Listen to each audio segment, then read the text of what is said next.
We'll start off with a little bit of a collaboration shout. Obviously, you've been hosting Off the Ice with the hockey team, and we were able to see all the great success. Just talk about where that idea came about, choosing Beth as a co-host, and just how that's been going so far. Yeah, well, it's been going great. I actually absolutely love it. I mean, having the guys on a podcast in a sense that's not so much hockey-based is awesome. Because for me, I get to know the guys a little bit off the ice as well in terms of just not being on the podcast. But on the podcast, other people get the opportunity to learn the guy behind the mask and the jersey, and that's a good thing.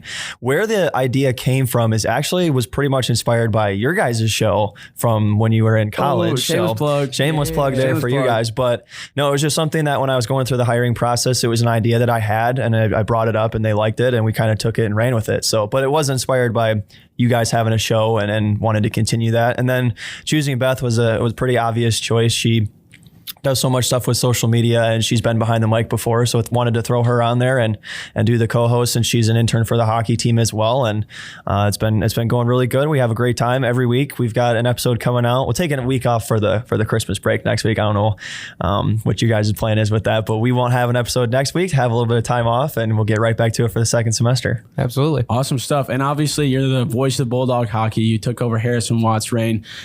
The question is, though, a lot of the guys in the CCHA who are the voices of their respective team are a lot older than you. There's a lot of guys. Is there kind of any, what's that dynamic like when you sometimes talk to them, meet them when you're so young and there's a big age gap? Kind of what is that like when you're kind of going to different spots in the league? I don't think it really makes that much of a difference, honestly. The age gap doesn't really play a factor for me. It's more so just we're doing a like job, where I understand the grind now. I understand the work that goes into being an SID and being a broadcaster. So people that can do both I have equal respect for, and I hope that they have that same respect towards me. And I don't really think that the age gap is too different, but I do think that I have a unique opportunity as a kid just out of college, and young kid that is a lot younger than a lot of the people that I work in the industry with to call Division I hockey. So I'm very grateful to Ferris, very grateful to Rob Bentley and Steve Brocklebank, and of course Coach Daniels and the hockey staff for giving me the chance as a kid just out of Ferris. Absolutely. And especially, mad creds to you, especially, obviously both of us do play-by-play. My start was a little old high school football team. You jumped right into Division I hockey right out of the gate.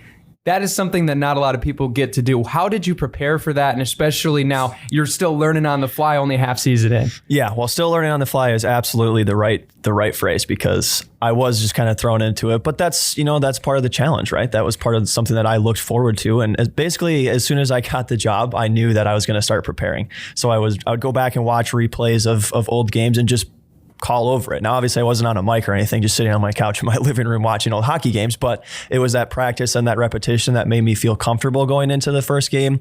And I did so much broadcast prep in terms of studying the other team and things like that to really feel pretty comfortable. But as you said, I'm still improving, still have a long way to improve, but it's definitely one of those things where I continue to learn each and every time I hop on the mic.